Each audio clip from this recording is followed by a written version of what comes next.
Hey everybody, welcome to Geekoholics Anonymous, episode 217. I'm your host Rico, here with my co-host Dane Cody. Dane Cody and I get together once a week, talk about video games, TV, movies, and or whatever the hell we like. Primarily video games. Welcome everyone. We're just coming back from an awesome episode last week, in my opinion. It was a lot of fun, a lot of new listeners, a lot of new Discord friends. This has been fantastic. Still riding the high Discord from enemies yet, though. No, that's all right. That's probably for the best, right? Yeah, that's good. Okay. We don't want to ban anyone. Coming off the high of co-hosting KFGD last week, it's been great. Been seeing a lot of new faces and noticing a lot more downloads, which is fantastic. Everyone supporting us. Thank you for that continued support and the encouraging messages still coming on Twitch or on Twitter. Sorry, it's awesome. Love it. Gotta say, man, we got some really cool new additions in our Discord channel. Yeah, and they're super local, Canadian fans. I didn't know there was a Canadian podcast. I got a guy that walks his dog by my house almost every day. That's freaking cool. We gotta, cool. meet up for coffee and stuff. So it's such a small, tight community we have. It's awesome. Yeah, no, it's really cool. And that's the thing. How do you promote a podcast? Okay, well, we shake hands and meet people face to face at conventions and word of mouth. And of course, KFGD was a huge thing for getting a lot of new listeners to find us. But it's always been something. Sometimes we beg, on it's our always hands been and knees. Something that I've had issues with. It's okay, well, we got a good show. It's I think we got a good show. And some people it'd be better if I could replace my co-host, but no. And it's I'm always thinking, how do we promote it? And it's, as a Canadian podcast, it's difficult because there's not many other Canadian shows. You can advertise on some of the American ones, but you got to be part of a network for some of them, and it's But anyway, it's all good. Things are looking up. This is awesome. Super happy. Thank you everyone for tuning in. A little bit, getting into the weeds here, but if you've never been here before, we usually start off the show with a BS section, which we are knee deep in right now. Get into some house cleaning, our Whatcha been playing, news section, public service announcements, and of course our free for all section. House cleaning. If you haven't already, and you're one of our new listeners, join our Discord. It's a good time. Just any browser, mobile, computer, whatever, bit.ly/gap Discord. The Geekoholics Anonymous Discord. We have a lot of offline chats. We continue the antics offline. It's a lot of fun. Share deals, talk about games. Meet some cool new people. Yeah, make friends, share, gamer tags and Pokemon friend codes and all that nonsense. Poke fun at each other, and yeah, it's a good time. It's awesome. It's getting to a point where it's hard for me to keep up. But hey, I know, right? I love it. Yep, that's the whole point, man. Heck yeah. I don't really have anything to report from the weekend. I don't think so. Do you have anything exciting to report before we get into this? Trying to remember what I did on the weekend. It was crappy. It was raining and cloudy. Oh, I went to a barbecue on Saturday. I did not. It was nice. Oh man, the chef, man, the guy put on a spread. He had ribs and brisket. Oh, such good brisket. Yeah. It was actually sunny over there? No, it was kind of overcasty. Okay. It wasn't too bad though. It was terrible here. It kind of cleared up on Saturday evening. It was kind of nice actually. So it was we were just down a little south of the border. The border was a gong show. I tried to walk across the border. They frown upon that apparently when your wife. What? Well, my wife has Nexus, and the border was insane. It was 2 hours or whatever. So she's like, "I'm going to drop your ass off, and you can walk across the border, and I'll take Nexus." And I was like, "Okay, cool." So she dropped me off, and it's kind of like line skipping. Kind of, but not. Are you not allowed to walk across? Yeah, no, you totally are. You can totally walk across the border. You got to go in, and you got to, go through. Hi, I'm a Canadian. I would like to enter the United States of America. Yo, what's up? Here's me. I got, nothing on me, whatever. Anyways, the guy kind of clued in as to what we were doing, and he was like, so your wife, she dropped you. Okay, yeah. Like, needless to say, they weren't a big fan of that. Whatever. Apparently, I don't know. My wife and I looked into it, and apparently it's legal. Like, what we did was not illegal, but it's the thing you'll realize crossing the border a lot, like I have, is annoying. Well, besides that, is super fucking annoying. Time consuming. And that, oh my lord, so time consuming, is you will hear one border guard will tell you something is legal, and another one will tell you something is illegal. They're not all on the same page. And it is completely off the cuff. And the shitty thing is that if the guy that tells you it is illegal, or you're not allowed to do that, he has all the power, is the problem. You really can't do much of anything about it, is the scary thing. And it sucks. The other thing that sucks is that I have never seen people move slower or seem to give less of a shit that there was 100 people waiting in lines to go through customs. Like cars or on No, foot? man. Like, I walked in there thinking like, oh, this is going to be great. Like, there's, I'm going to walk in and I'll talk to somebody and I will be on my way. I freaking walked in there and there is like, I kid you not, probably like 100 people standing in their waiting room. And like, luckily there's 2 lines, one for like everybody. And then there's like another line for like, Nexus and people walking or biking across the border. So like, I was in a shorter line, but when I walked in there, I kid you not, man, there was 2 babies crying, screaming their heads off. There was not a single CBP or like border guard person at any of the booths. They were all empty. There was like literally not a single person working in there. And there was all too busy doing the TV show thing they do. And there's a few people kind of in the back, like milling about. And at one point somebody like came out from the back. He like looks around and he like, there's 2 babies crying. And he like kind of like looks around and he like slowly saunters past everybody and like kind of wanders out and then goes back into the back. Like, didn't look like he gave just did a lap of the waiting room. Pretty much. He just like came out. Like, I probably stood there for 15 minutes before finally somebody came out from the back and they're like, hey, blah, blah, blah, we'll have some people out here soon. And then they like disappeared again. Like, I was just like, holy shit. And then when they did finally come out, it was like, again, same thing. It was like slowly saunter out, kind of like, all right, come on, what do you got going? Like, it was surreal. I honestly, like, I was like, what world am I living in? Like, but you're at their total mercy. That's the US. Thing, those right? are the US border guys, right? That was the US border. Yes. Yeah. I was traveling south. And it was just like, wow. And then finally somebody at one point came out from the back, handed the people with the crying children like these slips, and they were like, okay, you with the child, you go wait in the car. Here, take this with you. You go wait in the car. You, like, the other parent, you keep standing in the line. Those are Americans trying to get back in, right? I have no idea. I don't think so. I think they were probably Canadians like traveling south, but they just didn't want the screaming children in the lobby anymore. Because so why were they in the lobby to begin with? Because when you cross the border, you all have to go in, right? You gotta only if they tell you to pull over because they don't like you or something. But that's the thing, right? Like, these were all people, I'm assuming, that have all been pulled over, told to go to secondary or whatever, right? So they were all in this like giant line. Like, it was. There's a video game about this, right? Just to get us back on topic. There is. Papers, Please. Yeah. Have you ever played it?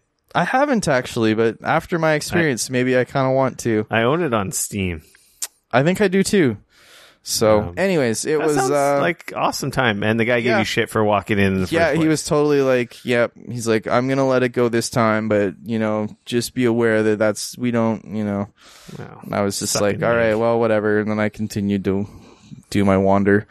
But yeah, barbecue, brisket. So your wife ended up waiting for you on the other side, dude.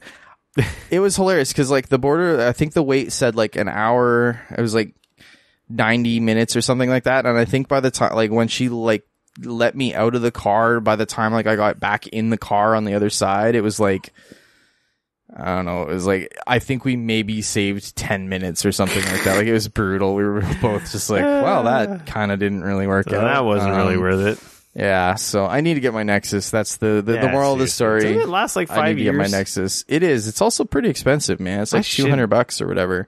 I should get my Nexus. We go to the States at least 3 times a year. I think I've already been to the US like 4 times this year.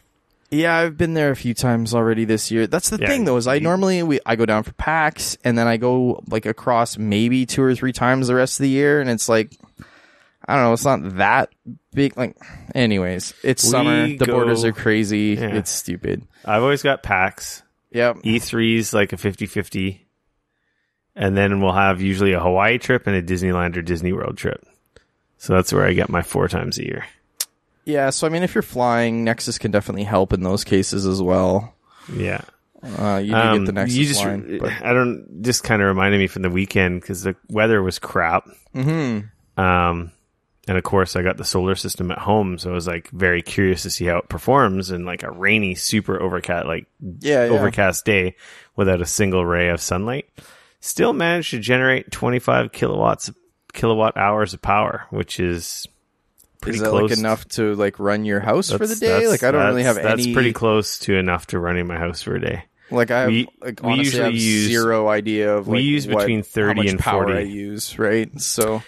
You don't look at your hydro bill, clearly, because your hydro bill is not expensive enough for you to look at. So it's complicated, but it comes along the line of I don't get my hydro bill. So oh yeah, because you rent. That's right. Yes, exactly. That would make sense. So as a homeowner, there's this thing called a hydro bill, and depending I'm on aware of my hydro bill because I fucking pay it. So I just don't get the detailed breakdown that I used to. Right? Oh, you look online because my landlord has it, and I get essentially a copy of the like 1 bit at the end that says like this is the bill part. Right? You don't have you pay the hydro, but it's not in your name. Exactly. I see. But yeah, so as a homeowner who pays hydro, sorry guys, we're totally in the weeds right now. We're gonna get back on track. Trust me. Here I am before we started recording. Like, hey, we got to be focused. We're totally not focused. Our hydro bill is usually why you're apologizing. Well, because I don't know. This is what people come here for. This is the breaking news that they need to know, all right? Some people want to listen to us talk about Destiny. Well, we will get to that when we get to that, all right?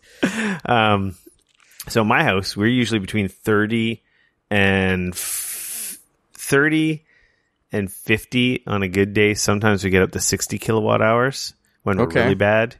We have a suite in our house, so that attributes to higher power usage.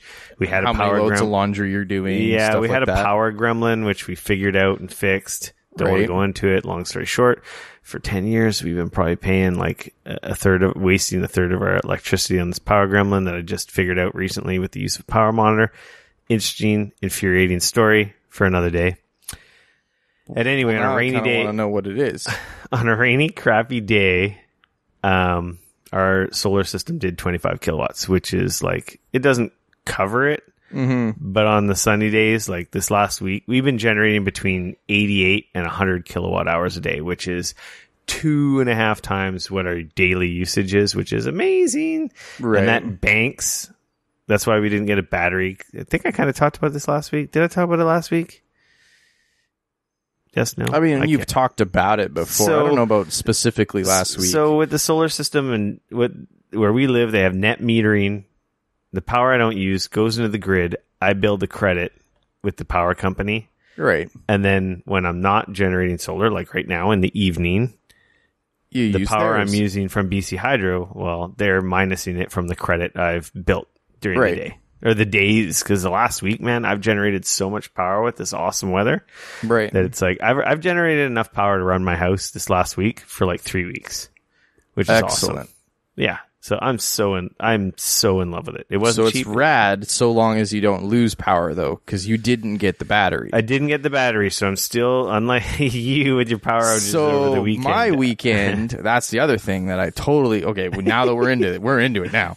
So Saturday morning. You were trying to stream and play video games. I am in the shower. Power goes out. 45 minutes later, the window to the outside world finally comes back up. apparently there was a substation failure fire thing that happened. Did you post that or someone else post that? Well, one of our Discord people also happens to live very close, and he also lost power. I did do a search and found out that, like, after, I did a BC Hydro search and found out, like, where the power station and what was going on, essentially, right? But the problem is the power flickered. So it, like, the power went out enough to make my computer go off earlier in the day. Yeah. Then I was a little worried, and I was, like, kind of choked because I was like, shit, like, that's hard on your computer when it brownouts like that, where you get, like, that drop to, like, that's enough to kill it. And then it comes back up again. Like, so I was like, shit, like, I have everything running through a surge protector to make sure that, at least the power is clean and everything, but it's still hard on the system, right? You're in the middle of doing everything, and all of a sudden it's just, that's it. The plug gets pulled. So here I was in the middle of a Dauntless match and lose the power. So that sucked. And then it came back, and I was like, okay, well, this is a little blip. That sucks, but whatever. And then, like, 20 minutes later, the power went out for, like, almost all morning. But then, and apparently, like, I was lucky because we left for the remainder of the day. But apparently, on and off throughout the rest of the day, the power was flickering and cycling and being bullshit. And then Sunday morning, there I was, getting ready to stream, getting ready to do my thing. Boom, power's out again. List time was only out for about 5 minutes, and then it came back up, and luckily, no more issues. That said, Now I'm thinking I need to get at least a UPS for my computer. Yeah. The problem is that my computer sucks so much freaking power that the type of UPS I gotta buy that would be super expensive. Is going to be like $200 some odd because, so what you need to do is you need to borrow one off-site while you're on a job. No. So that's something I need to deal with now, which is funny because normally our power here is really good, but yeah, you're in a newer area, I know, and it's all like underground and stuff, but when you got a substation that gets lit on fire, it's a problem. So you can't fault them. But then, and that was funny because in our Discord you were like, haha, that's why you need solar or whatever. Yeah, and I was like, making a joke. Wouldn't help me out here if you don't have a fucking battery. It wouldn't help me either. So last bit about the solar thing. If you don't have a battery, you can't feed power back into the grid because that will endanger the linesmen. Yep. You electrocute them, you kill them. Yep, exactly. Because the voltage when you put voltage back onto the grid, it gets up. It gets upped by the transformer. So yeah, it leaves your house at 240 or something, whatever. I'm not a scientist or a math guy or an electrician. It gets amped up through the transformers to like 10,000 volts, and if they're working on the lines and then your system's active, you'll kill someone. Yep. That's happened with people with like home generators and stuff like that. So like, right. These systems have to be inspected. These guys have permits. It's all done properly. So because I don't have a battery, power goes out. I have no power. Right.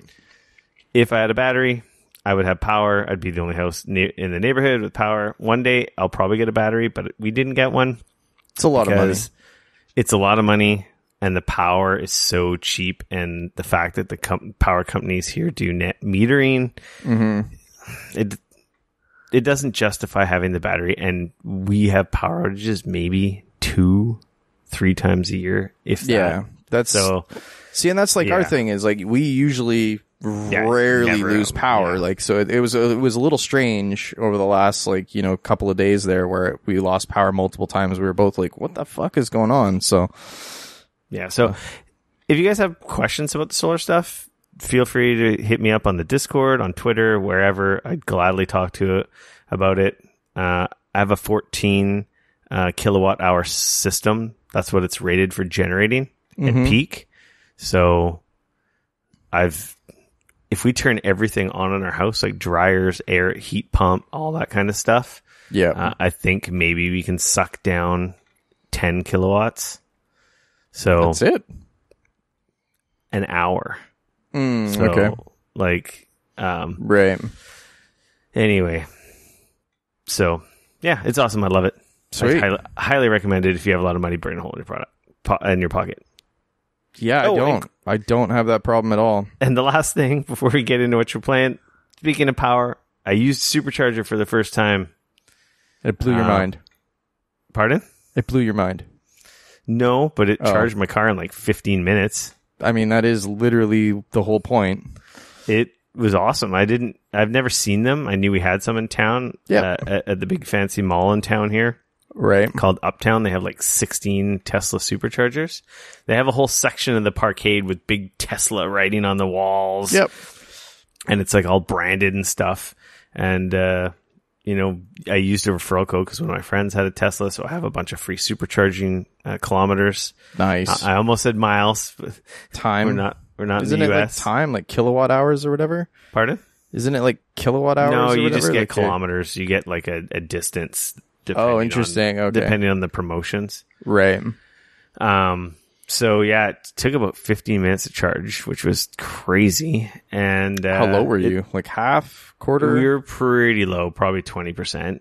Okay. So yeah, almost a quarter. Yeah. It was and that got you to what, 80, 85? The battery charges up to 90%, so that was like 360 or 40 something kilometers. Right. Yeah, so yeah, it was cool. We went to Walmart, parked there, charged for free, and it was neat. And like your phone, like tell it, because the car is an app on wheels. Like, let's be honest. Yeah. Oh yeah. It's gonna age really well. It tells you, it's like, hey, your car's near charging. They're not enforcing it now, but they enforce a wait charge. So if you stay in the spot when they're like full, they'll charge you like as if you were paying for charging because you're taking up a spot. Yep. So it's like your car's almost full. So it's like you might have kind of like a heads up. You're going to have to move it soon. Mm-hmm. And then it's like your car is full. Wait charges may be applicable depending on blah, blah, blah. And it's like, there was 3 other cars there and it's like there's 16 spots. So we didn't move it and I didn't get charged anything. So it was neat. It's awesome. It's cool. Speaking of cars, let's get into what you've been playing, shall we? What have you been playing? It's related to my Tesla Model 3, the world's most expensive mobile system. Not the best one either, from what I understand. that you sit in. You don't hold it. It's not handheld, but it's definitely mobile. Okay. And it is the most expensive in the world. The most expensive console in the world. You probably did we talk about Cuphead coming to Tesla? Yep. Yeah, I feel like we did. So we definitely did. I don't know what's in a Tesla, but it's pretty powerful. The computer they're using to run. It's a Tegra. It is literally a Switch. Is it? Yep. Oh, okay. Well, it's an NVIDIA Tegra chip that's inside there. It seems pretty powerful. Because they got into a pissing match recently with like NVIDIA where they were like, we're going to develop our own and it's going to be 10 times faster than NVIDIA's. And NVIDIA kind of was like, good luck with that, buddy. I didn't see that, but I wish Cuphead was on it. That would be pretty cool. But it's coming. Give it time. I guess because I just recently got my car, I didn't have the Beach Buggy update right away because I guess they roll them out in stages or depending on, I don't know how they do their frickin' updates, right? But the other day, stages, like you said. Yeah, the other day it just happened to be available. It's like, oh, you got an update in Beach Buggy 2, and I'm like, oh, cool. This is the one where you actually use the steering wheel and you use the brake. You don't use the accelerator, I assume, for safety reasons. Makes sense. Especially with an electric car, you don't really ever know, like... Well, it's always on. It's off. That's the weird... Yeah, exactly. It's off, and now I'm going to hit the gas, and all of a sudden you've broken through your garage, and now you're like acting like a madman. You can't see... Yeah, Dane was doing the air quotes, it's off, because that's true. With an electric car... It doesn't have like a starter and stuff, right? No, there really isn't an off. When you lock the car and you walk away from it, it eventually goes to sleep. But it's not ever actually off. No, it's still kind of technically on. It's kind of like your laptop and closing the lid on your laptop. Yep. So anyway, there was an update on the screen. It told me all the new stuff and this and that. This was changed. This was added, yada, yada, yada. And it's like, oh, Beach Buggy 2. And I'm like, oh, cool. I got to try this out. So they have an arcade on the Tesla, and I posted a photo on Twitter, and it shows some of the classic arcade games that are available. Okay. Which I haven't I haven't played any of them, but shit, I would have thought you spent like all afternoon in there doing like I played chess. I mean, playing games in your Tesla. I played chess, I guess, which is like a new version of chess they made, but it's not. It's nothing fancy. It's just freaking chess. Like, imagine a version of been around for hundreds of years. An iPhone app version of chess. It was nothing fancy. Is it just, you just play that one on the touchscreen? Yeah, you just drag on the touchscreen or tap or whatever. But yeah, Beach Buggy 2. Use the steering wheel. The 2, that's key, man. Yeah. This is way better than Beach Buggy 1. I didn't even know there was a 1, so that's the funny thing. Or I don't know if that's like a tongue-in-cheek joke. I should probably do a search on that and see if there actually was a 1. It definitely seems like a mobile game. Oh yeah, see Beach Buggy Racing, Beach Buggy. I'm sure it's like an Android game. Yeah, exactly. Android, Google Play. Yeah, so Beach Buggy Racing 2 is actually on Android and the App Store. So yeah, it makes sense. It's a super it's a mobile game. It's a bad Mario Kart. It looks good and it runs really well and it plays smooth, so it's kind of cool. It's neat in concept, like, oh, this is awesome. They can actually have some awesome games come to this thing. And they did add the ability to sync a Bluetooth controller, which I didn't do because I'm playing a racing game. I'm going to use a freaking steering wheel. Of course, you're going to use a steering wheel. So makes sense. It didn't control that great, but it felt good using the steering wheel.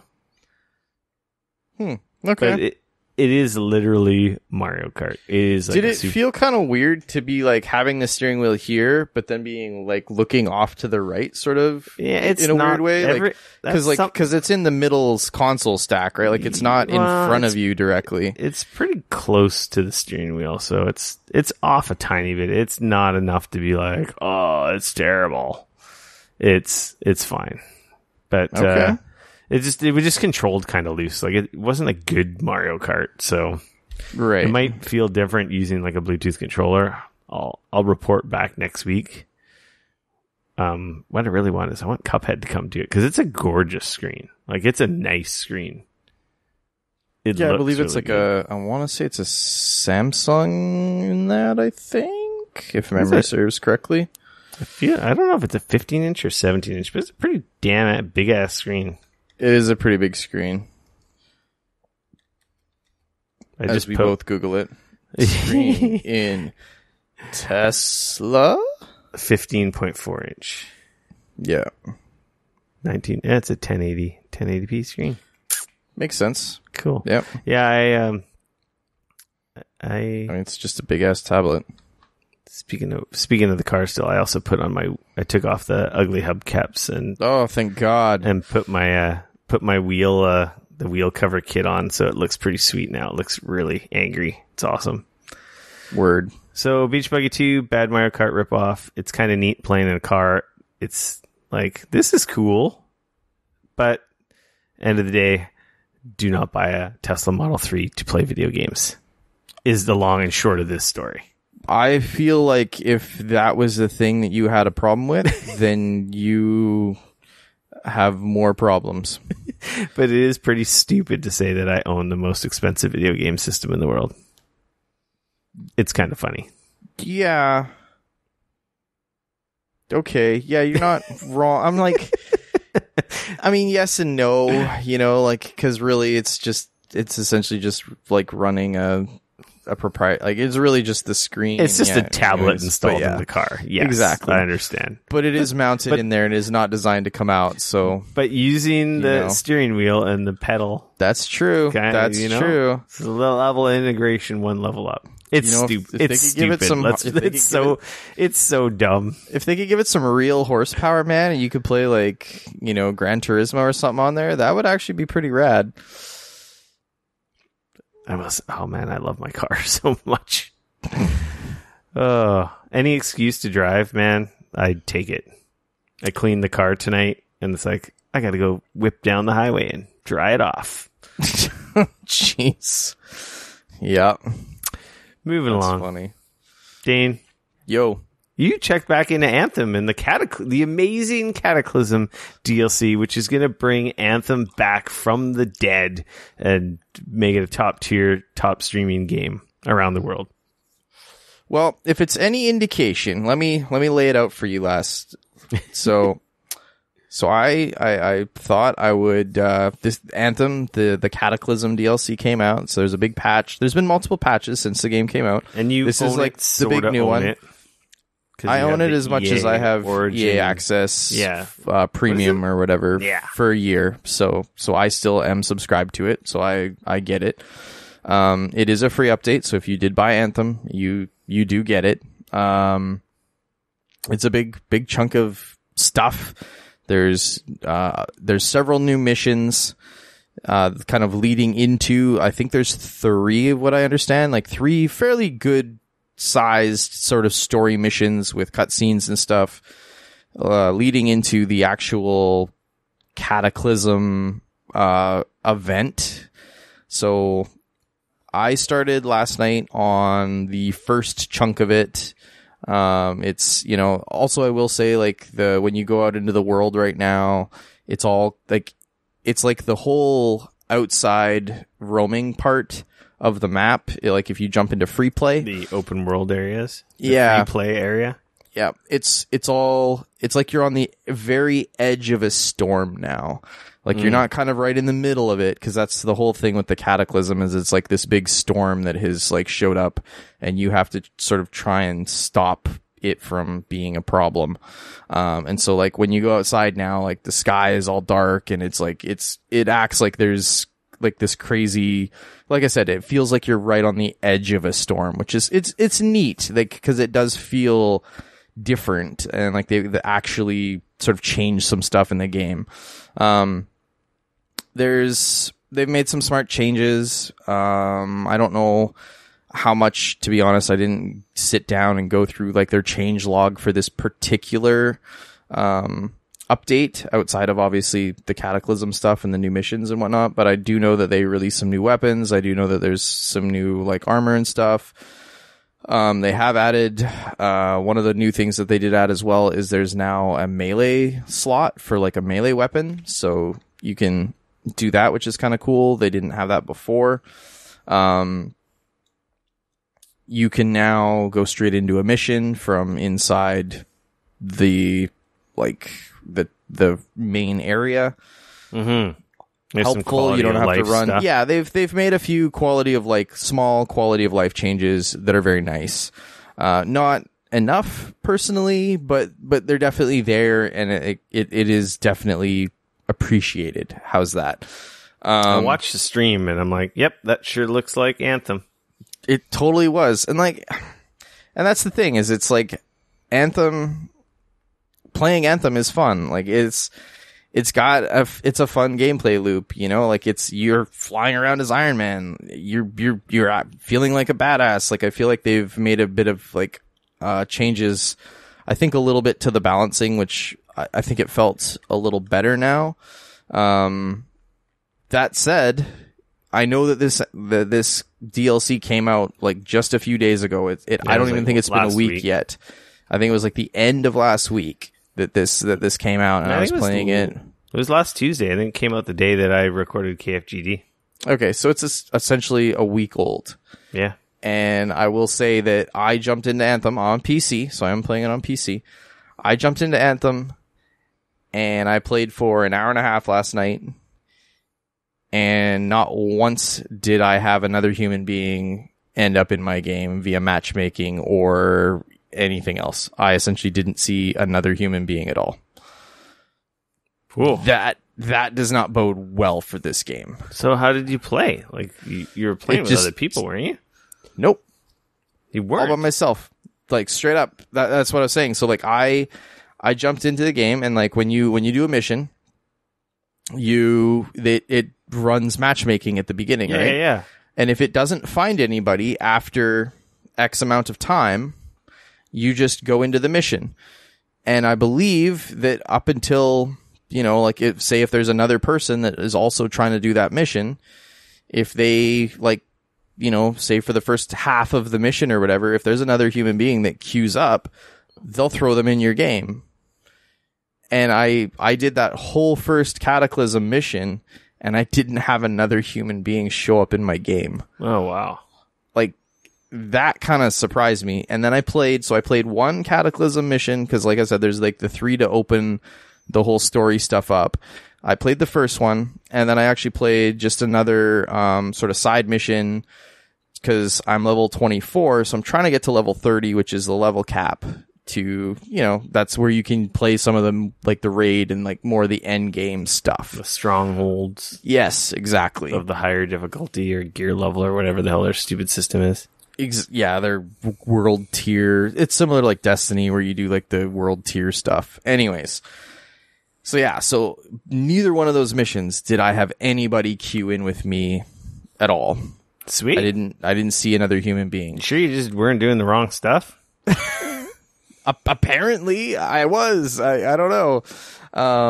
So hopefully, probably tomorrow night. So probably the day that this goes live or whatever, I'll probably jump back in, try again, and stream, the second Cataclysm mission and stuff and see kind of how that goes.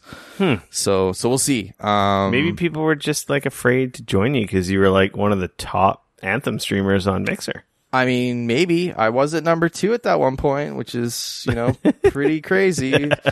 Now, I don't know if that says something about the amount of people watching stuff on Mixer or watching Anthem. Anyways, I will say your stream looked great on my cell phone while I was bathing the child. Oh, well, thank you very much.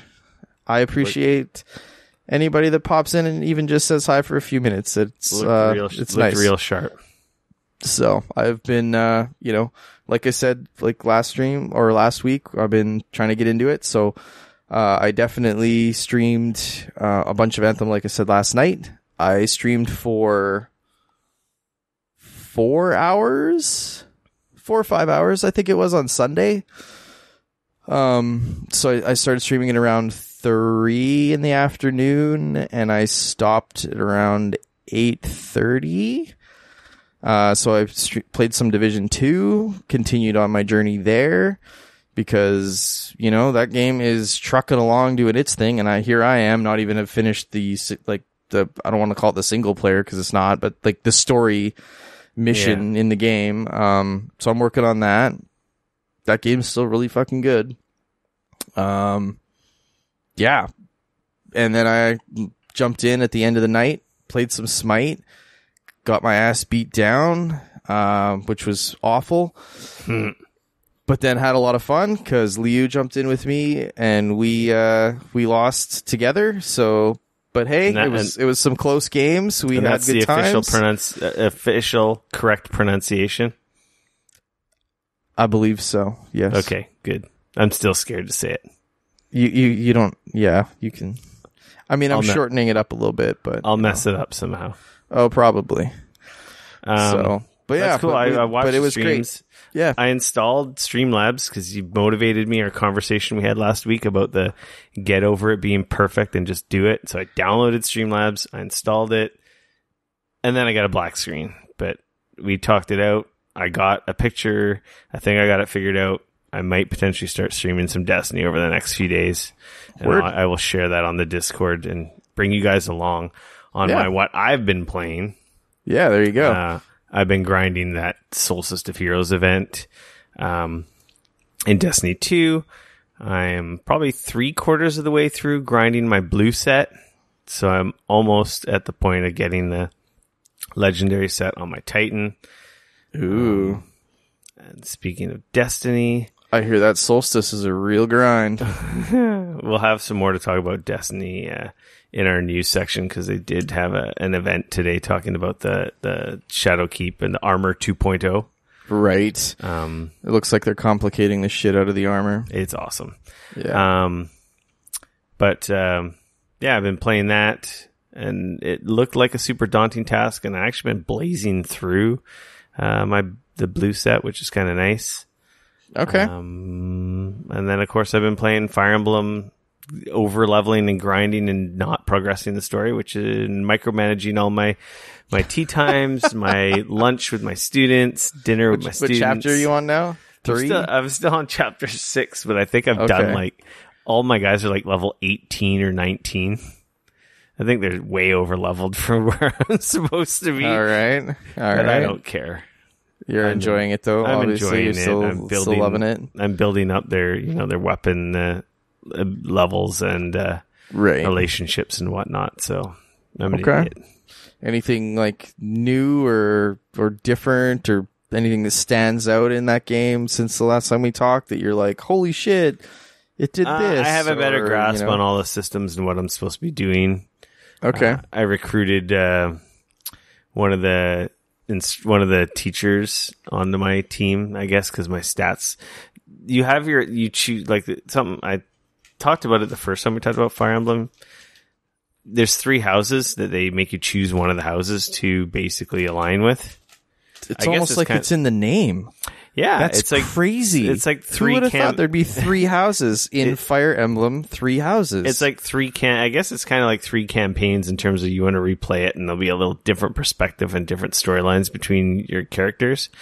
But you can recruit characters from the other teams if your stats align to, like, I guess their likes or whatever. Like, dude, you got to buy them flowers. You can buy them lots of flowers. You buy flowers for take them to dinner. Buy them flowers. You give them gifts. There's all this kind of stuff. Yeah, hand job under the table goes a long way. Yeah, hell yeah. See, nothing going on underneath this table, unfortunately. But you can recruit them depending on you got a high enough you got a high enough.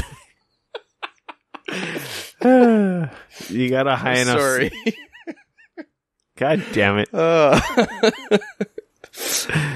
You were rolling along so good there, and then I said that, and the amount of time that it sort of took you to derail though was, I'm sorry. It was like you were good, and then it started to sink in, and then you started laughing, and anyways, continue. So this one character, I had a good enough sword skill because I'm really good at playing with my sword. I'm sure you do. And then she's like, cool, I'll join your crew. So, hey, it's all related. Now you're crossing swords. Well, no, she's a female. She doesn't have a sword. She's an archer. You just said she's good with a sword. No, she was impressed by my sword handling skills. Oh. And then she's like, cool, I will join your crew because you're so good at playing with your sword. And she's a sniper, so she's pretty awesome. And her name escapes me right now because I'm a bad person. That's awesome. Yeah, so you can like recruit a bunch of the other students if, depending on what your skills and levels are on certain stuff. And then they can join you and then you can use them. Like you get a full squad to begin with one of the houses you pick. But then if you want some of the other students, like I assume this is more relevant when you're on your second or third playthrough and you really know the certain students that you like because they're starting jobs or classes. Well, I imagine like certain characters or whatever have like different skills or or you just like characters you can't get unless or you like characters because through the cutscenes where they're talking to each other and their backstories and side stories. It's like you like the voice actor or voice acting, you like their actual personality. Because, like, mind you, in between battles, when you're in the cathedral doing stuff, you have these support levels that raise between characters. So when they battle and say they are next to each other in battle, their support level raises. And then at a certain point, you'll have little cutscenes where the characters interact. And it's like there's side stories that give you more depth to the characters involved. Okay. And obviously they're fully voice acted. So you're like, oh, I like this character. Oh man, this guy's whiny, or this guy's an asshole, or this guy's whatever. And then it's like, oh, I love her. She's so amazing. She's cute. She's funny, or this and that, and so forth. She's great personalities. Yeah. So okay. Obviously, with the house that you choose, you're only seeing a third of the characters' interactions. So obviously, that's going to be a big kind of a way that you can hopefully build out your team in a way that you really want. That's going to be a big replayability thing, is playing the game again after you beat it, choosing a different house, learning which characters you love out of those houses. And I assume at some point, like your fourth playthrough or something, it's like you're going to want to recruit these particular characters because they're all awesome classes, plus you love the characters as well. I mean, seeing as I'm hearing people doing 80 to 100 hour playthroughs, like personally, that's actually the biggest reason I'm not like, no, it's a huge game. It's a huge game. I want to play this game. This game sounds amazing, and it sounds like it's right up my alley. But it also sounds like it's 100 hours leading into the fall, where it's going to be games coming out every other week or every week. Yeah. And it's just like, I feel like what's going to happen for me is I'm going to play 12 hours of this thing, and then, you know, Control's going to come out, and that's all like these in other 2 games, weeks. like, that's like a week from now or 2 weeks from now or whatever. Control comes out the Tuesday before we go to PAX. Right. So that is next week. No, 2 weeks. 2 weeks, sorry. Just under 2 weeks. Yes, sorry, the 27th. Yeah, so like just under 2 weeks. And then you've got Borderlands 3 coming out. Like, you know what I mean? Like, it's just like, that is just like the spiral of like craziness just starts and runs till there. It's actually a big reason why I didn't pick up Ultimate Alliance, is like, I'm like, I have enough things on the go right now that I have not finished, that I am playing through. Both Ultimate Alliance 3 and Fire Emblem are huge. Like, Fire Emblem much larger. Oh yeah. But I mean, like, I'm hearing about people that are like, yeah, I kind of like did most of the story, didn't get too sidetracked, and my playthrough was 80 hours. Oh, I'm super sidetracked. My playthrough is going to be stupid. Right. Because I think I'm 20 something hours. I don't have time. You know, like, I don't know. I only have time because it's on the Switch, and that sleep, instant on, do a couple turns, right. Kids screaming for a snack, wife is yelling. Put it back to sleep, put it down, run away. Yeah. And I find when I play it when I wind down, like before bed. See, and that's like the last thing I want to do. Like, I have to, I'm the type of person, I need to stop playing video games about an hour before I go to bed. Because otherwise, I go to bed and I lay there and I just think about the video game. I'm like, oh man, if I would have done this turn or that turn or that normally you know what happens. I mean? Like, but for whatever reason, I'm able to play this and kind of chillax. I don't know why. Most other times I play, maybe you're so over leveled you don't have to think about it too hard. Yeah, that might be part of it. It's clearly it's not hard enough where I'm at right now that and I'm not sweating all the out of battle stuff or, you know, all the relationship stuff and so forth. But yeah, I'm loving it. And so it's been a grind between that and Destiny. And while I'm playing Destiny and loading events or fast traveling to places, I have my Switch on my desk on the stand, and I'm using a Pro controller, and it's like, oh, do a couple turns here. Oh, okay, we're back in the Gambit match or the Crucible match or whatever. That's hilarious. Well, games, man, they're just there's too many of them, and they're too big. Like, they're so good. People complain about, like, oh man, that game was only 6 hours or 8 hours or 10 hours or 20 hours. I'm like, man, that's perfect. Like, if your game's 20 hours, it's like the perfect length for me. I'm like, it's enough time for me to get in there, really enjoy myself, and I you know, and then it's over, and I'm like, woohoo, I can move on to something else. Yeah. Bloodstained, it was like 24 hours or 26, like 25 hours or whatever it was. It was rad. It was like, you know, like, games don't all have to be fucking 60 to 100 hours long. This is true. Dane? Yo. With that being said, let's get into the news. The news. And stuff. Cool. And more and news. Stuff. Fortnite champion gets swatted. Yeah. This story comes from Business Insider. So the 16-year-old Fortnite player who won $3 million at the Fortnite World Cup was swatted earlier this week during a stream. How do you say his name again? Bugga? Oh, jeez. Boogalooga? Kyle Bugga? Giersdorf? Oh man, that is a funky last name. So apparently on Sunday evening with two friends, he was streaming.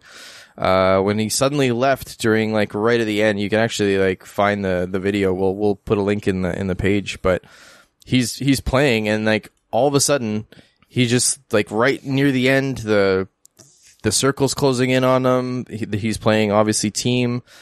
And all of a sudden he just, like, he's in his video, you see his keyboard and his mouse, and all of a sudden his hands get up and you see his headphones get put down beside them. And I haven't watched the video with audio, but apparently you can hear him, like say something about like, oh my God, I just got swatted. Apparently one of the officers that showed up lives in the neighborhood. And that's one of the big reasons why this thing wasn't worse than it was. Because they were kind of like, huh? Yeah. So apparently, like, because, yeah, like, this could have gone so bad. I mean, like, earlier this year, of course. that guy got swatted, and it was like he got shot by the cops because... I think that was last year. 2017, 28-year-old Kansas man was killed by police. Yeah, and that fucker went to jail for that, which is awesome. Hell yeah, he did. Thank God. Screw that fucker. But yeah, but apparently he said when he got back to stream, they came in with guns, bro. They literally pulled up. He said when they asked about what happened, what if I just got popped?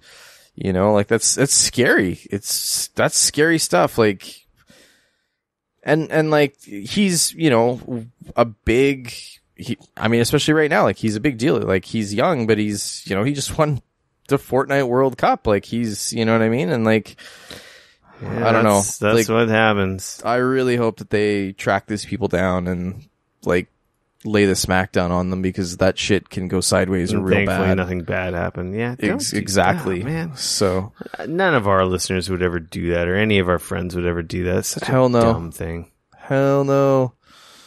Ugh. None of the Geekoholics that we've got. That story was written by Ben Gilbert. Yes. You may remember him from Engadget and Yes. Joystick. I actually do remember him at Engadget. This next story is also Fortnite related. Yeah, we got a couple of these. This kind of was in the news. It was a Fortnite week. Fortnite Ninja Week. This is from Luke Plunkett at Kotaku. Ninja understandably upset that his old Twitch channel was promoting a porn stream.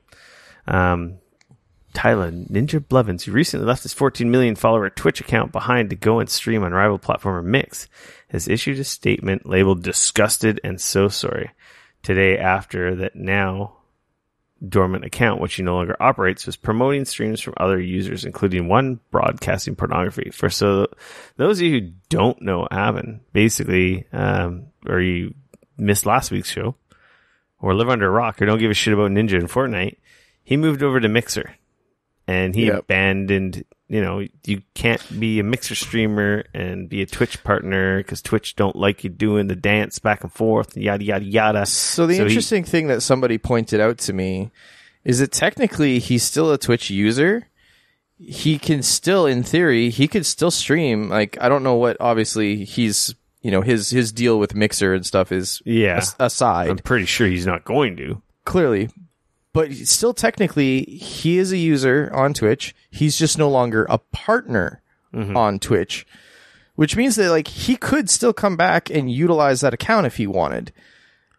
Of course, like the weird again, thing is he says he doesn't have control of it because he's no longer a partner. Yeah, so Twitch, like as soon as you're no longer a partner, you lose a bunch of like fun stuff. So like ultimately, what this comes down to is like Twitch realized that he has 14 million followers. So Twitch is using that account to promote. So they're like, shit, stuff. Why don't we put other streamers like, hey, sorry, because there's right now, if you go to his Twitch page, why don't we bing 14 million users' inboxes with a notification to come watch shit on Twitch? Well, right now it just says the streamer you're looking for is in another castle, which is kind of funny. Ha ha ha. But here are some other streams that you might like. And then underneath there, they list a bunch of streams that people might be interested in. Now, I get the understanding, like, I get the thought process here. Obviously, Twitch is like, we have these 14 million people. They're going to come looking for Ninja. They're not going to find Ninja. We're not going to, like, redirect them over to his Mixer stream, obviously. So maybe while they're here, they might want to look ad revenue while they might force these guys to look at something else. Be interested in something else. Unfortunately, their algorithm being as shitty as it is, as shitty as Twitch is. Let's not mince words. Some porn freaking rose to the top and was literally the first hardcore pornography, which of course is against the terms of service. Anyways, it got shut down after blah blah blah blah blah. But it's just it just talk about egg on the face of Twitch. Like, here they are trying to capitalize on losing. I think it's hilarious. So I posted on Twitter and I didn't get much traction. And it's like, so is Twitch banning themselves, or do they cancel their account? Or like, what's the punishment here? Like, for breaking TOS? Well, is this a 2-week ban, or are they permanently banned? I don't know. Oh wait, nothing. That's right, because Twitch doesn't hold anyone accountable for any of the fucking bullshit they do, even themselves.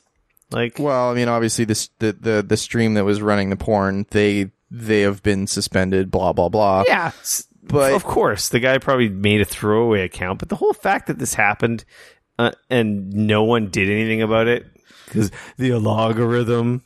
Yeah, like, well, I just think it's, and of course, like, Ninja saw what was going on, because I'm sure he's going to monitor that page to see what's going on, because it's his brand, right? 12-year-olds, 10-year-olds, 9-year-olds, 8-year-olds, like, how inappropriate is this? Well, and that's the thing, and so he posted a video, of course, on his Twitter saying he's disgusted and he's so sorry.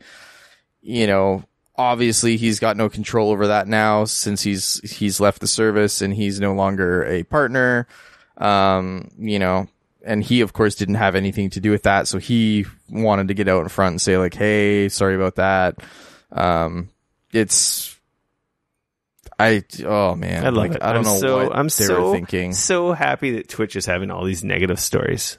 I don't know, like, I don't like seeing people, like, fail, but Twitch isn't a person. Twitch is it's the cool kids club on the internet right now. And I'm just so sick of the shit they pull and, like, the arrogance they have. So I just love that they're getting this egg on their face.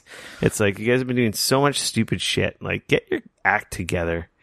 So they have since reverted. Obviously, they've removed all the other stuff and they've reverted it to an offline page. Like, if I was as Twitch, you would expect. if I was Ninja, I would have deleted my account.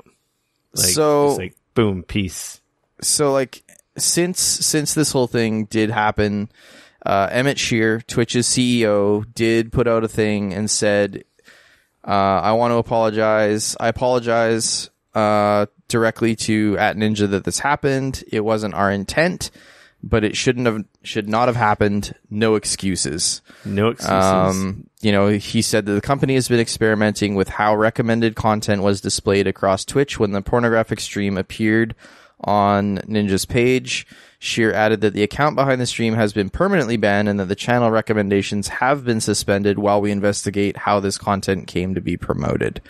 Yeah. So, I mean, at least they did at least own up and not try to make excuses. They did. The whole they statement's an excuse. They gave reasons, like, because, like, as somebody who works in IT, I get how shit goes sideways or whatever. How is someone not physically involved with moderating your biggest channel? That's like someone saying CBS accidentally was playing porn in the middle of the night and someone just didn't know. Like, what are you talking about? This is your biggest channel. This isn't like some side small channel. That's why I find this so.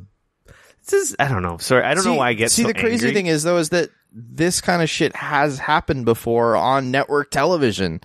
I remember a long time ago. Yeah, and then someone gets in the middle of the day, like, it was like, I think it was 10 a.m. or something like that. Teletoon was playing freaking Ninja Scroll for the preschool kids, and they got in big shit and for they it. Probably got fined. Clearly, and someone got fired. And the thing is with this, there's no punishment, right? Because it's an algorithm. That's why I make to fire anybody. That's why I make a joke. Are they going to ban themselves for 2 weeks? Because seriously, you can break laws, you can abuse animals, and nothing ever happens. I'm so sick of Twitch.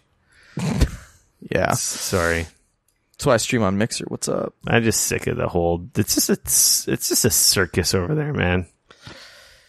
So yeah, I understand why he was pissed, and I'm so happy that Twitch is just going to eat a shitstorm over it. So yeah, it'll be interesting. And in other Ninja news, because apparently that's a Ninja fortnight, which is not usual for our show. Actually, I'm not familiar. With we don't make the news; we just report it.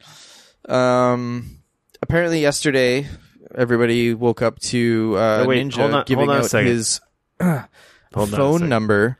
I gotta interrupt. Personal phone number. I gotta interrupt you. Okay. PCGamer.com wants to show notifications, allow or block. I don't ever want notifications from any goddamn website. Who the hell wants block? Get the hell out of here with your stupid shit, internet. Seriously. Anyway, sorry. I don't disagree with that statement at all. I don't ever want you to be able to notify me. I don't want a notification from your stupid website. Yeah. Andy Chalk, PC shit. Gamer. Well, I mean, it's not. I'm sure it's not Andy's problem. It's every website. It's just this. I know. Who wants a notification from a website? Nobody ever. Yeah, you know what happens? I see what happens. People say allow all the time, and then every time they're doing things, all it is just every time a new story pops up, it's just they're just constantly getting notifications in there. Like, I freaking hate it. Oh, and then once you've allowed it, good luck trying to figure out how to disallow it. Ugh. Anyways, sorry, you can moving on from Rico's rants.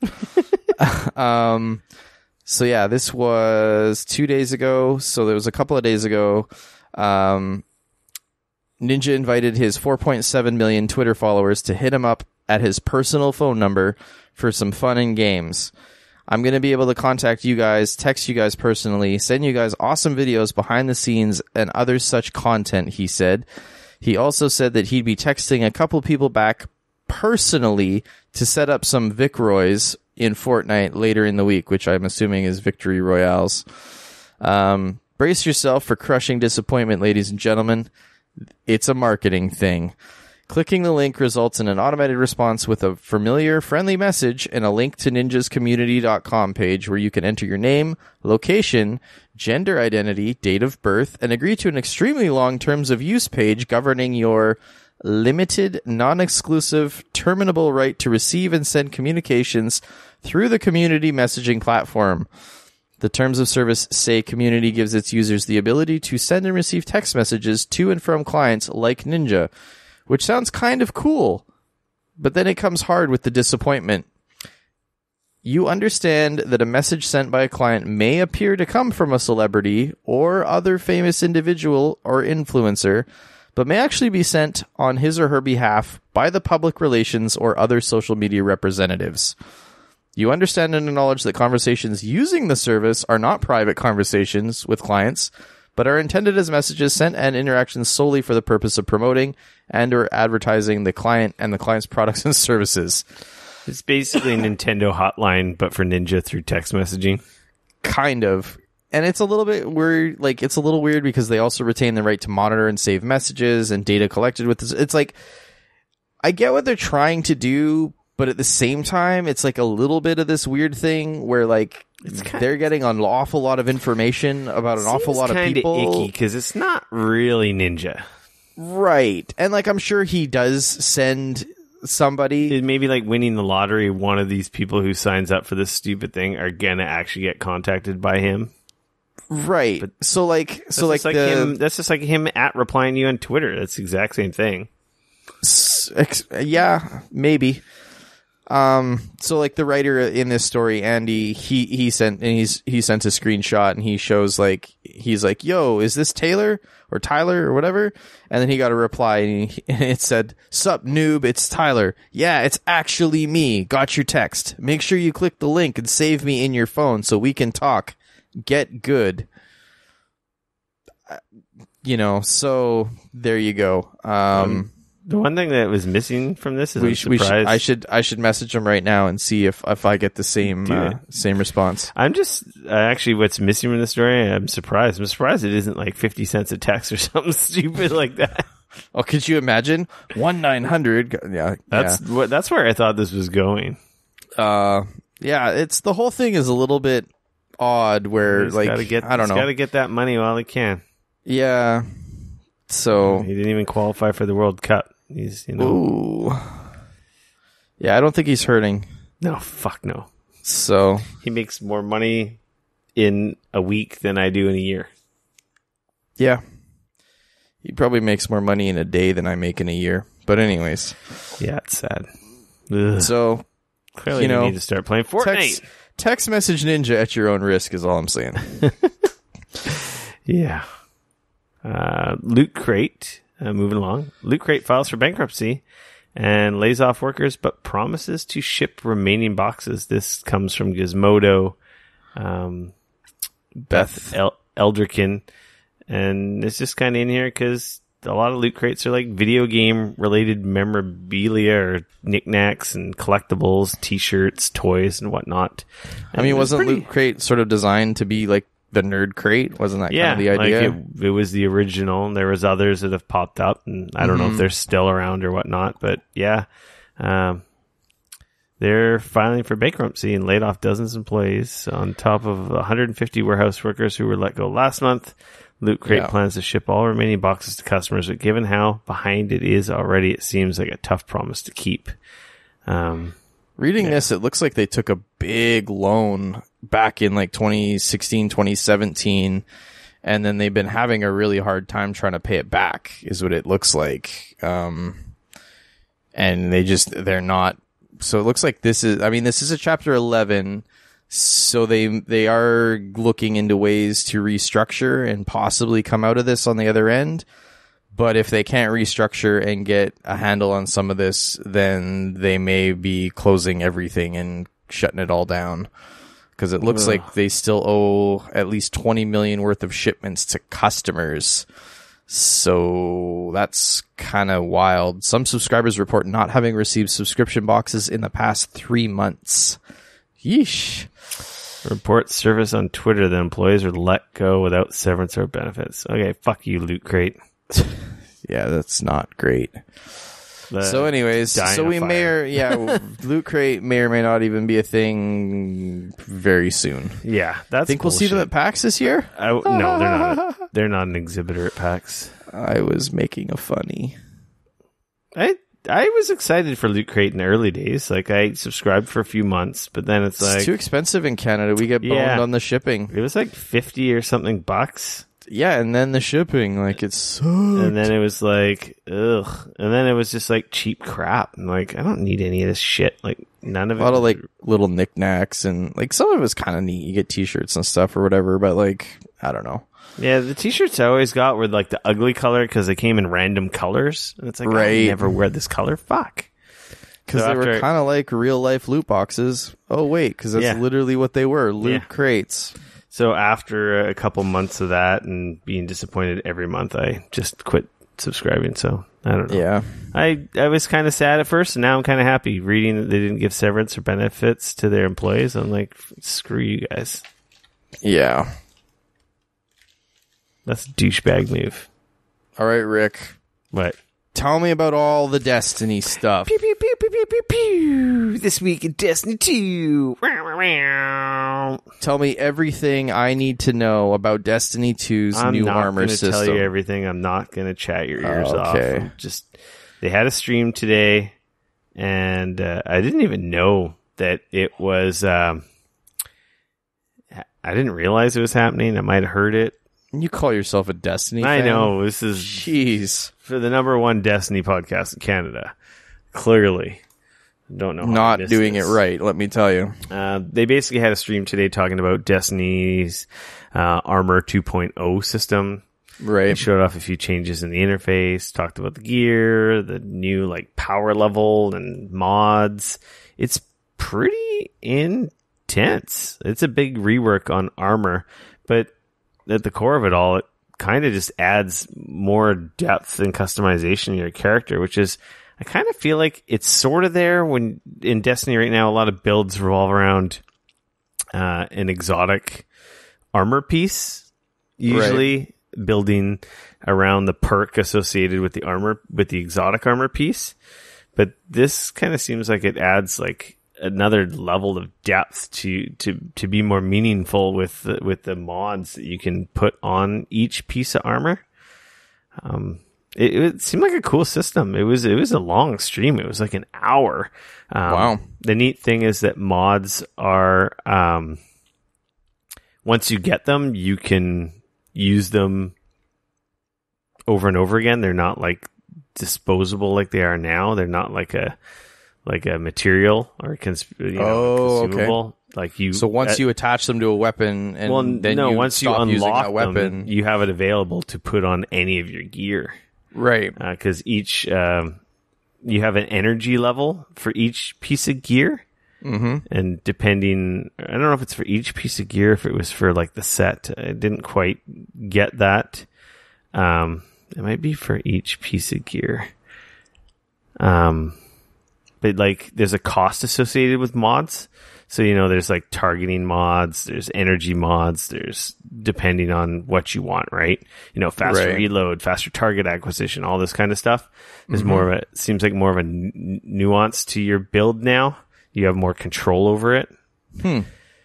You'll get the mods through, activities in the game. There's a lot of stuff they were holding close to the chest because they don't want to ruin the surprise of some of the systems and stuff, but it's cool.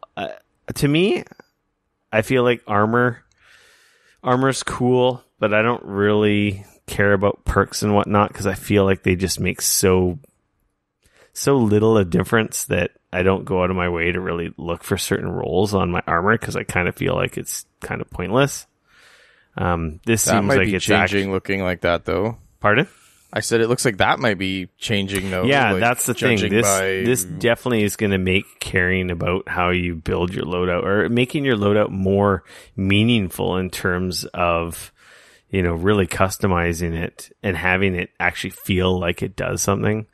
And then they've kind of made, the cosmetic gear from like that's available in the game now. You can kind of transmog gear now, make one helmet look like something else or whatnot, which is kind of neat. Mods are not consumable. They up the glimmer cap finally. In my opinion, they should have just removed it completely, but it's 250,000 glimmer, which is kind of neat. You can keep using your old mods, but they were saying that the new system, you're really going to move over to the new stuff. But like if you have a God Roll armor set right now, you're not going to be forced to part with it. So, okay. And yeah, some of the armor's been reworked with the rolls and whatnot. It was pretty in depth. And then they ran through a strike showing like the they built 3 different characters on stream basically around certain perks or abilities and customized each piece of gear to, make that effect like, more potent or whatever. Right. Yeah, it was cool. It seemed really cool. That's exciting. That just is going to add another level of depth to a game that I'm already addicted to. So I won't lie. I worry I feel like, I don't know, I feel for somebody like me who I dabble in it time to time and I'm not super hardcore. I worry that some of this stuff is going to end up making me not want to play it as much because I'm not keeping up with it. I think you could just not pay attention to it as well. This gives more meaning for more depth that's the thing with Destiny. Destiny is as deep as you want it to be. Right? Yeah, I guess so. It's another level. I think it's cool. I'm kind of excited, and it makes me want to grind out this new armor, the Solstice of Heroes armor set, because it's the first armor from this year or season of game that is confirmed to be part of the Armor 2.0 set. Right. So it'll be fully upgradable and usable moving forward. So that makes it even more of an incentive for me to grind out this armor, which I'm pretty damn close. Fair enough. I kind of want to get the Hunter set because the Hunter set looks so goddamn good. Titan looks cool, but man, the Hunter looks freaking amazing. So yeah, that's been your week in Destiny. Pew, pew, pew, pew, pew, pew. If you want to watch that stream, it's in the Destiny Discord chat. There's a link to the YouTube stream from Bungie. Sweet. THQ Nordic reveals Saints Row. Why is it so hard to read? Saints Row's return, Dead Island handover, and another time splitter tease. This story comes from VG247 via Natalie Clayton.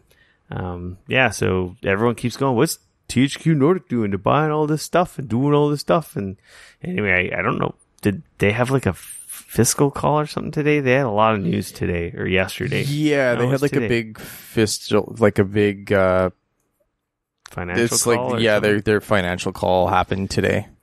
So, yeah, they said the Saints are coming back. Since 6 years since Saints Row 4.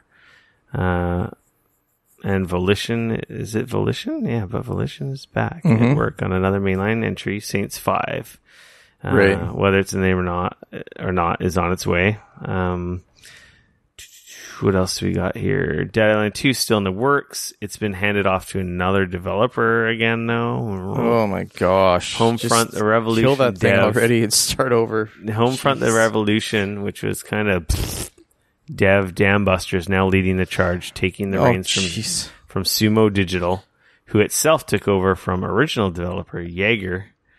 Hopefully they'll be able to bring the Malign sequel over to the finish line. And then finally, for the PS2 kiddies out there, THQ Nordic said that they're working on Time Splitters. They've actually got the series creator Steve Ellis appears to be on board and will work with THQ Nordic to help plot the future course for this franchise. Were you a Time Splitter kid? I wasn't. I never really got into it.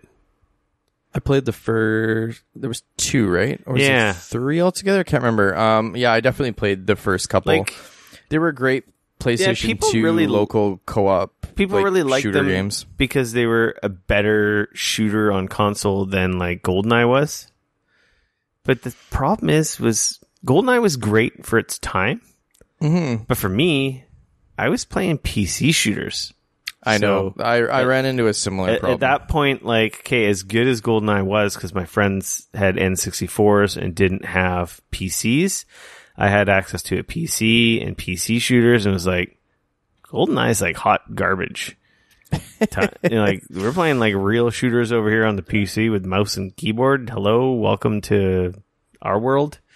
So I don't know if I'd call it hot garbage, but it definitely... They were great for the time, but it's kind of like a lot of people didn't have access to PC shooters at that time, so people ignore that PC shooters were way ahead of Oh, absolutely. They were way ahead. I remember when Halo came out and people were making a big stink about Halo on the Xbox, and I was like shaking your head dude, what? I'm playing like way better PC shoot. Like at the time, like Battlefield 1942 was out on the PC, like, and I was like, man, I'm playing with like 64 players in a match here. Like, what are you guys, your little like 4-player local multiplayer? It definitely shows the disparity between the PC market and consoles. Like, not many people had PCs clearly or access to them because they didn't know there was better, right? Yeah, no, absolutely. They didn't know that experience was out there. So it's like, yeah, those were awesome games, and they had their time to shine. But it's like there was better stuff going on at the same time, but clearly the mass market was not aware of it. So like Time Splitters is an example of that. It's like, I didn't care for Time Splitters because I was playing better shooters than GoldenEye and whatnot in that same era on PC already.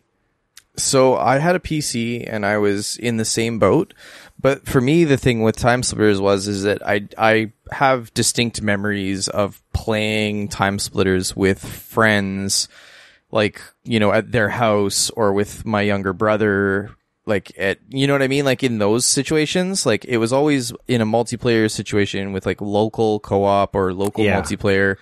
And it was more of the situation. It's funny because like when I think about, I know I played a bunch of Time Splitters, like hours of it, but none of it, like it's the situation and like everything that was happening around those games that makes me remember Time Splitters, not so much the gameplay itself, if that makes sense. Yeah. So, but hey, don't get me wrong, and do something new, sweet. I know people love Time Splitters. I missed it because I was looking somewhere else in that time frame. I was playing somewhere else, so it'll happen. It's definitely a cult classic. I know for sure. Mm-hmm. Moving along. Discord's Go Live feature allows you to stream gameplay up to 10 friends. This story also again from VG247. Stephanie Nunnally? Sure. Nunnally? Yeah, I think Nunnally. VG247 coming through with the female staff. Good job, guys. Whoop. The Go Live feature is rolling out next week, which allows Discord users to stream their gameplay to friends.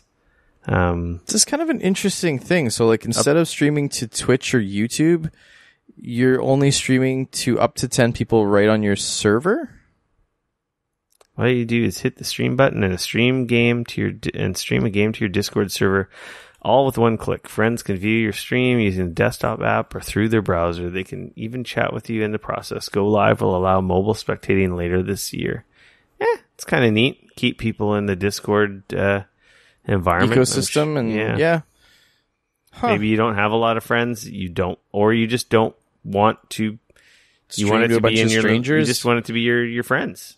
You don't. I can see this being super helpful for, like, hey, I'm stuck in this part, and like somebody's like, oh, well, where do you do it? And you just hit the stream button and be like, here, check this out, and like, and then you don't have to worry about some asshole showing up in your chat room randomly, like, you suck. Yeah, get good. Not that really happens, but clearly, like, reminds me, I gotta friggin' block that Rick guy from showing up in my stream. He's kind of a dick. I didn't say anything. There is no Rick guy. It's Geekoholics Rico. Right. Sorry. Couldn't come up with a better stupid name. Good job. And then I could change it in a month. So, all right. Something else. Come up with something. That's neat. Yeah. And then I was kind of contemplating whether I really want to talk about this next story. I guess we talked about it a little while ago. Nintendo, Sony, and Microsoft were worried about the Trump tariffs that will potentially cost or make consoles more expensive. Yep. This comes from Polygon, from Owen Good. And basically the gist of it is Trump said they're going to delay this until after the holiday season. So who knows if it will stupidest actually... thing I've heard. Who knows if it will actually happen. But yeah, the video game manufacturers are pretty concerned because a 25% tariff would probably be huge. Would probably do some damage to the industry, or at least slow sales down. Especially when things are going so good right now. It's not That'd be brutal. Because console sales slow, software sales slow, layoffs or worse. So here's hoping it doesn't happen. Nintendo news: an SNES style controller for the Nintendo Switch appears on the FCC filing. The story is from Polygon via Michael McWhorter. Nintendo may be making a Super NES style wireless controller for Nintendo Switch based on images from a recent filing with the U.S. Federal Communications Commission. The FCC filing was spotted by a member of the Reset Era forums and featured drawings of the back of a wireless device. The silhouette is unmistakably a SNES controller. It's very true. It's definitely an SNES controller. Or an SNES controller. Or a Super NES controller, however you like to say it. And the model number and FCC ID include the letters HAC, which is still used in Nintendo's model numbers for the Switch hardware and accessories. Not still, but used. Sorry, I added a word there. Clearly they're going to make a Bluetooth NES controller to play those games on your Switch. I wonder when this announcement's going to come. Hopefully sooner or later. Maybe this is a Gamescom thing. Maybe this is PAX thing. I doubt it's PAX thing. It's probably just a Nintendo Direct thing. And I'm just rambling now because that's what I do. Are you done? I'm done. What do you think?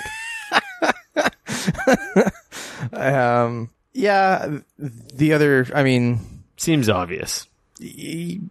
I hope that this has to do with them releasing Super Nintendo games on the service. Yeah. And I hope that it doesn't mean that they're going to try and charge more money to get them. Like, that's my only concern. You mean up the online cost? Yeah, like, oh, hey, if you want to play SNES games, then you got to give us an extra $5 a month or whatever. Maybe it's not even included. Maybe you actually have to buy them virtual console style again. Oh, jeez. Then why not just bring back the virtual... Oh, I don't even want to... No, let's not go down this road. I don't have anything nice to say about it because fucking Nintendo. Let's hope it's part of the subscription that you don't own ever and it's digital only in the cloud. Moving on. See? I hope it's part of the Nintendo Switch online service, but yeah, it would be cool to also just own the games, like... But then again, they'll charge way too much. Like, You can't trust. And then them. what about all the people that bought their games twice over on the fucking Wii and the Wii U? Anyways, like I said, the Wii and the Wii U don't exist. This just upsets me because Nintendo... The Wii what? Oh. Nintendo needs to figure their fucking shit out. I don't care. I just want Super Nintendo games on my Switch, please. That would be awesome. Thank you very much. Hopefully sooner than later. Gamescom? PAX? Nintendo Direct? It's probably just going to be a stupid Nintendo Direct, right? Right. I don't know. Until they figure out their how to do their shit properly. How do you pronounce? Is it Taito or Taito? Taito is making. I've always pronounced it Taito. I don't know why. Yeah, is making a Bubble Bobble sequel for Nintendo Switch. The story comes by Eurogamer, Tom Phillips, the news editor there. Who doesn't like Bubble Bobble? Who doesn't want a sequel to this? Hell yeah! Play me some Bubble Bobble. And it makes sense that it would be coming to Switch. Of course. Looks like it's being developed by original studio Taito as a sequel to the original classic. It's going to be a Switch exclusive. I love Bubble They're Bobble. saying it'll land in Europe on the 19th of November and then in North America in the first quarter of 2020. What? I know. Weird, right? It's so strange. I remember. There is a little video as well. And I remember so of course, there's an ad at the beginning of it that you gotta skip through. One of the first NES games I owned was Bubble Bobble. I love dude, I played so much Bubble Bobble in the arcade.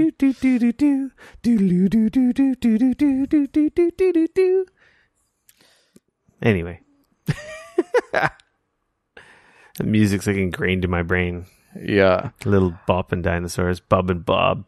Man, I wonder if, looking at the video and looking at the gameplay, I wonder if this is gonna end up being any good or not. Because I wonder if I was to go back to Bubble Bobble now, if it would be one of those games where I have fond memories of it, but when I play it now, I'm like, oh, this is not a good game. Poor cheesy. Because looking at this video, I'm like, I don't know if this is a good game. So yeah, it'll be interesting. That said, I still am kind of excited because Bubble Bobble. So, Dane, yo, that's it for news.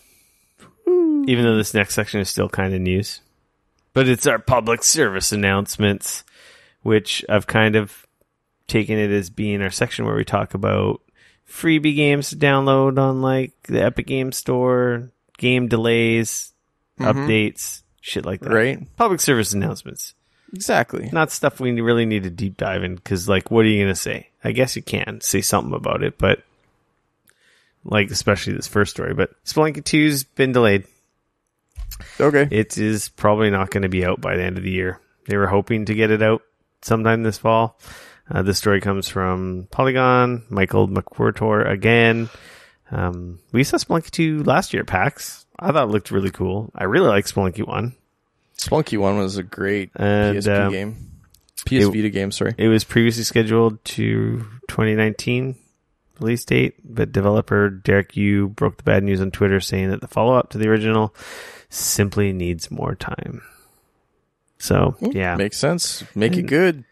You did not commit to a 2020 release date, so it's going to be next year. Hopefully next year sometime. We'll see. I'd rather take the time and have it be awesome than rush it and have it suck. Yep. The other public service announcement is that the new Nintendo Switch with improved battery life is now available to buy. So if you see it in that red box, actually, I was at EB today in passing because I happen to be working near there. Yep. And they're giving a decent amount for the old Switch on a trade-in. They're giving $275 Canadian. What? Are you serious? Yeah, doesn't that seem pretty high? That seems really high. Are you sure you read that right? I didn't read it. I talked to the guy working in the store. Really? That being said, this new Switch model in Canada has gone up $30 or $20 in price. It's $399 versus the $379 it used to be. Well, it debuted at $399 though. in Canada. Yeah, that's and true. Then it went price down. dropped down, and it had been that for a while, right? And now the new one came out, and now it's just back to where it started at. Really. So that got me thinking, because the Fire Emblem has been destroying my battery. Because I've been playing it mobile. Like, seriously, I swear to God, my Switch maybe lasts 2 hours playing Fire Emblem. Ladies and gentlemen, you've heard it here months ago when this got announced. We all said, Rick will buy this. Anyway. This is Rick buying it. I don't know, I might just We're going to go to PAX. We're going to go to PAX. I think I'm going to be Rick able to hold off. Rick will show up at PAX, and he'll be like, oh yeah, check it out. I think I'm going to be able to hold off until the light. Okay. I'll get my Pokemon Light. The old system will become my home console until maybe they make a Pro. I think I forgot about the Light. I think that's what's gonna happen, because the Light has even better, or just as. Although you're gonna think about it, and you're gonna be like, no, this still has better battery life than the Light by quite a bit, actually. Yeah. Look it up. It's quite a bit better still. The Joy-Cons that come with this one are fixed. Well, they're going to be fixed to start with. I don't know if they're going to stay fixed. Yeah, so that's available now if you're on the fence or thinking about getting that. And that's it for public service announcements. And allowing one last thing, our free-for-all section. I've been watching The Boys. I'm on episode 5. That show's fantastic. Go watch it on Amazon Prime. It's violent. It's dark. It's kind of infuriating. I really hate the superheroes. Yeah, that's the whole point of that show. The good guys are the bad guys. And yeah I really don't. Yeah. They do a fantastic... It's like Joffrey level hate. Yes, absolutely. So they're doing a good job. That's good casting, good acting. Mm-hmm. But it's a pretty awesome show. And my wife is on board, which is kind of great.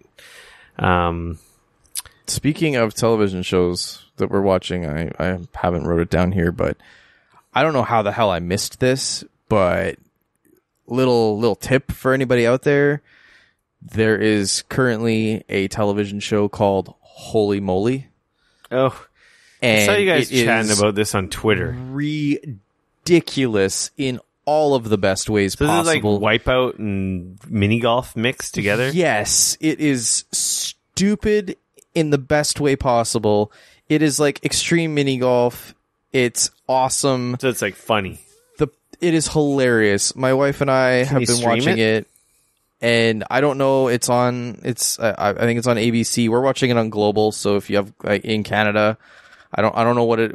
Obviously it's on ABC in the US. It's Steph Curry from the Golden State Warriors is one of the producers.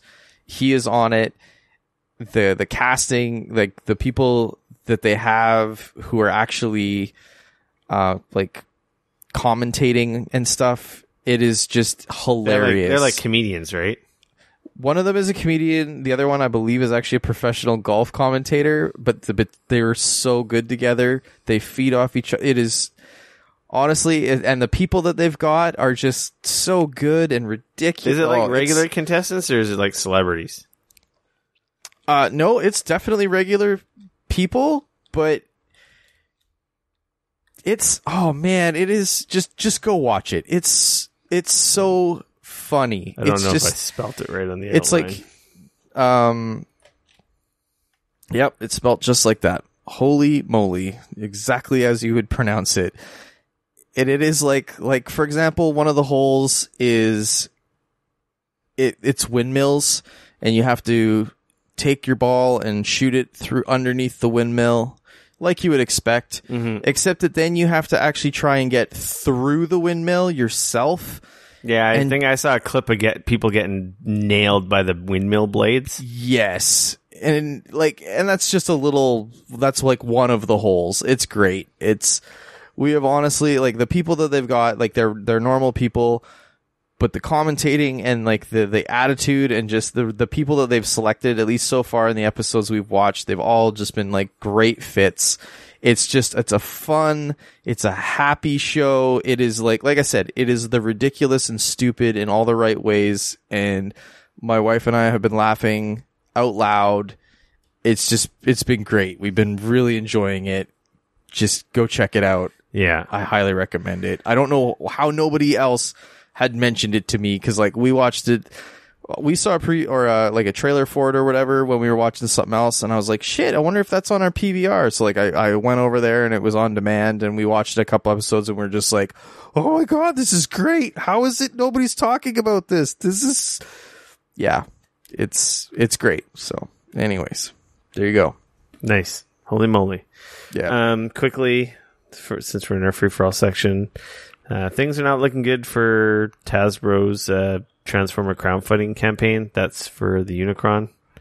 So, right. This is like that insanely expensive Unicron, right? Yeah. Everyone out there, go pre-order this so that so that Cly Guy can get his. Right. Because what is this? This was like $600, like 5 something American. Yeah, that's the scary part. And they need, how many did they say? 8,000? They need 7,000? They're at 2,500 backers and have a little over 2 weeks left. Wow. Hasn't been moving. They did release a new like trailer like today. Yeah. Or yesterday or something. I mean, it's huge. It's like, what did they say? 4 feet tall or something? No, like it's 2 feet tall. It's pretty big. It's the biggest one they've made. Right. 4 feet tall. That would be pretty rad. It looks awesome, but it's way too expensive. I like how at the bottom they say limit of 5 per transaction. So, yeah. you know. I already pre-ordered 5. Right. No. Well, I mean, we expected that. If so. you could get it within 6 months, I would probably pre-order, but it's not going to come out till like 2020 or 2021 or something. Wow. Like, it's going to be a while. Oh, orders are estimated to ship in early 2021. Yeah, you're right. Yeah, like it's a ways off, and your money. And that's assuming that the campaign is successful too, right? Like that's. It looks freaking cool, but it's. I have a Unicron. The planet mode looks freaking rad. Everything looks rad. It's $300 too much expensive. money. Yeah, it's just too much money. I don't fully I don't understand. I mean, obviously, I don't. I'm not the one building these and stuff, but like it just. I mean, are they just getting greedy at this point? Does it actually cost? Like, you know what I mean? Like, does it actually cost them that much money? I just think it's because it's so massive and detailed. Like, it's nicely detailed. They made a Unicron before that was like $150 or something. Yeah, $100, which is pretty. It's a pretty big Transformer as well. Does it actually? Does that one actually transform? Yeah, it does. Click on the. No, I meant the one that they've released already. Yeah, it transforms into planet. It's not as nice as this one. If you click on the story link, and then scroll down, I think it's the first link. The first link in the story will take you to another story which has pictures of the old Unicron. Oh, okay. Which transforms into planet, does not look as cool, and it's much tinier. Right. That's the one I have. This new one looks freaking amazing. But yeah, it's too expensive, so I don't know. I don't know. I hope it gets funded for the people who want to get it. So with that being said, Dane, I think that's an episode 217 in your ear holes and on the in the gigabits or the ether of the internet, whatever you want to call it. You can follow the bytes. Yeah, the bits and the bytes, the megabits, the gigabits, the terabytes. You can follow me on Twitter at RickF. You can always come hang out with me on Twitter at Dane Cody, at DAYNECODY, and also on Mixer at mixer.com/Dane Cody. Man, on brand. I gotta unify my brand. My brand's all over the place. My usernames don't match on platforms because assholes all stole Rico and I can't get it, so I gotta come up with this other crap. That's so annoying. Hey, to be fair, when I stream on Twitch, I had to change my username because apparently, I'm amazed, but apparently some asshole out there actually had Dane Cody, all one word. Wow. So it's got to be Dane_Cody. I know, it's a little annoying, but, you know, it is what it is. But at least it's still kind of all the same-ish stuff. So yeah, it could just be like there you go. Rico R_I_C_O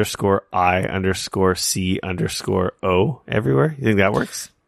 Do you know how annoying that would be to tell people what your handle is on the podcast every week? I just annoyed myself saying that just now. Hit up Rico at R_I_. Okay, stop. Exactly. You get it. But you can follow, subscribe to Tell a friend. Geekoholics everywhere. YouTube, Instagram, Twitter, Facebook. We're Geekoholics at all of the above. Of course, the easiest way to share this wonderful show with all the friends around the world you may have, if you're recommending podcasts out there, Geekoholics.com has links to everything and all the stuff that I mentioned, namely the podcast subscription links for Apple Podcasts, Google Play, Spotify, etc., etc. And of course, if you have the ability to leave a review on Apple Podcasts or the Apple Podcast app, would be much appreciated. As that's all we ask. Besides your time suffering, listening to us every week. Well, mainly just you. Yeah, that's true. Yeah. Anyway, yeah, that's it. Thanks everyone for tuning in, and we will chat at you next week. I gotta go stream some stuff. Oh yeah, mixer.com/DaneCody. Whoop. Peace.